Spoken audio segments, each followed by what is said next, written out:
Une fatigue extrême peut engendrer des moments désagréables. Peut-être n'avez-vous pas souvent travaillé auparavant ou ressentez-vous un besoin impérieux de faire une pause, le signal d'arrêt a retenti. La tête ne se relève pas, s'affaisse sous le coup de la surprise, indifférente à ce qui vous entoure, même si le tonnerre gronde.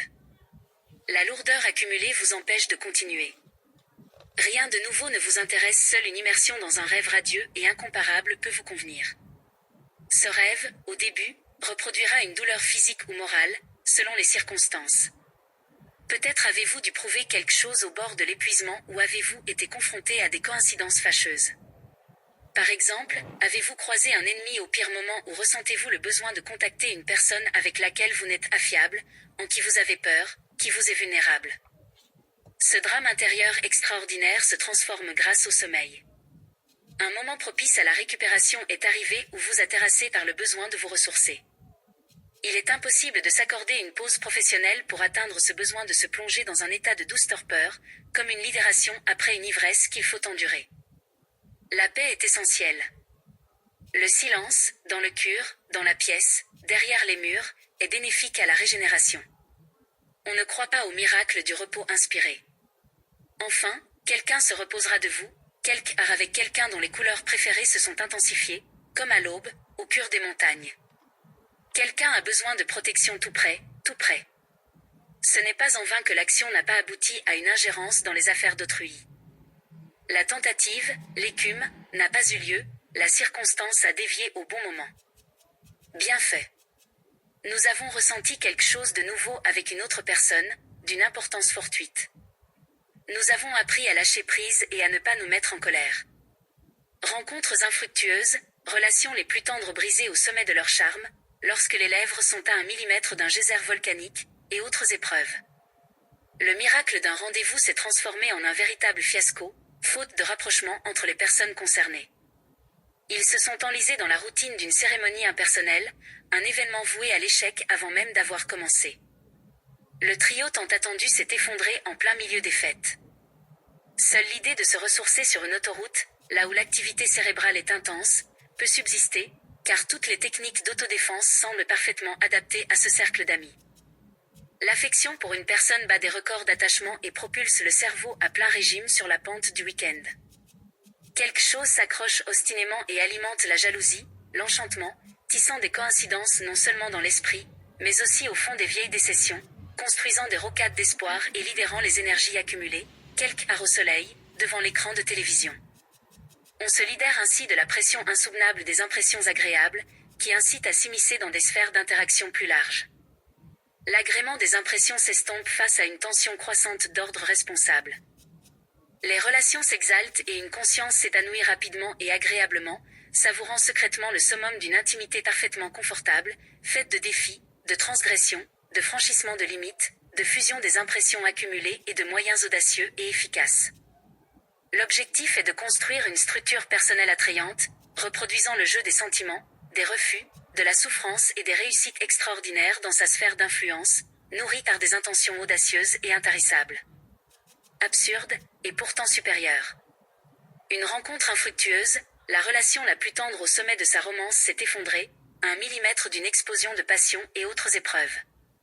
Un rendez-vous miraculeux s'est transformé en un véritable fiasco, sans que personne d'important ne vienne s'y mêler, un détail ayant séparé les personnes intéressées. Englué dans la routine d'un service sans fioriture, un événement raté s'est arrêté avant même d'avoir commencé. Un trio d'amis, pourtant si prometteur, s'est effondré en plein milieu des fêtes.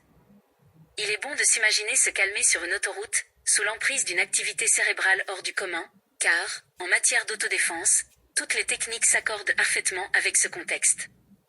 L'attachement à une personne bat des records et met le cerveau en ébullition à l'approche du week-end.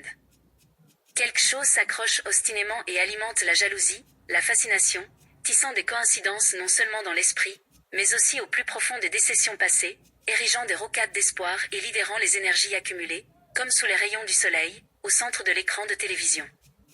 On se libère de la pression insoutenable des impressions agréables, qui incitent à intervenir dans des sphères d'interaction plus vastes. L'agrément des impressions s'apaise face à une tension accrue d'ordre responsable.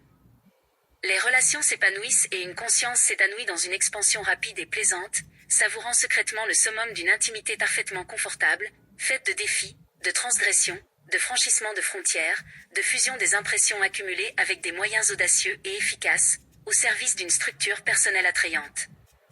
Cette structure reproduit le jeu des sentiments, des refus, des souffrances et des réussites extraordinaires dans sa sphère d'influence, nourrie par une soif insatiable d'intentions audacieuses et sans fin. C'est absurde, mais c'est aussi excellent. La passivité excessive ne peut même pas effrayer, car dans un état de torpeur, tous les sentiments vitaux de confort et de liberté s'éteignent. Comme un manuscrit jamais lu, une personne est entourée de poussière, au même titre que d'autres manuscrits similaires. Telle une chanson oubliée, un poème ignoré de tous, sur fond de déclin de ses capacités professionnelles et de manque général d'envie de changement, d'action, hormis dans son espace personnel et ses petits défis, elle détruit les fondements de sa forteresse humaine. Un vide immense hurle du silence de l'inaction. L'appât du gain est indifférent, nul désir de gagner ou d'agir, l'horizon se rétrécit et l'inconfort des choses reste indifférent. Impossible de changer de priorité. Un silence profond, tapis au plus profond de l'âme, étouffe les événements culturels rassurants. Nul n'incite à aller ailleurs, à faire quoi que ce soit pour détourner l'attention d'activités passées qui ont pu nuire à l'expérience. L'avantage de mettre fin à une réussite inappropriée ou à une découverte passée, certains paradoxes, recentrent l'attention sur le petit, le proche, le douloureusement familier et l'inné, car rien de plus n'est nécessaire. La croix brisée de l'espoir se dresse au pôle du nouveau départ. Un oiseau niche sur la poitrine, porteur de paix, de joie et de chance. Si vous regardez l'heure, son juste milieu se révélera, décuplant la permission d'une insouciance sereine.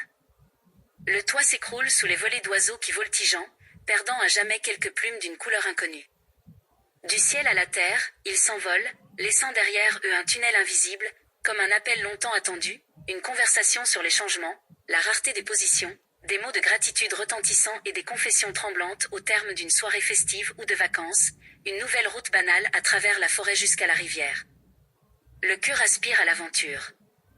L'esprit et le corps sont au service de leurs désirs, mais le monde extérieur semble figé, vibrant de vie, exprimant des vérités profondes face aux épreuves changeantes, où ni le bien ni le mal ne peuvent se manifester à l'occasion.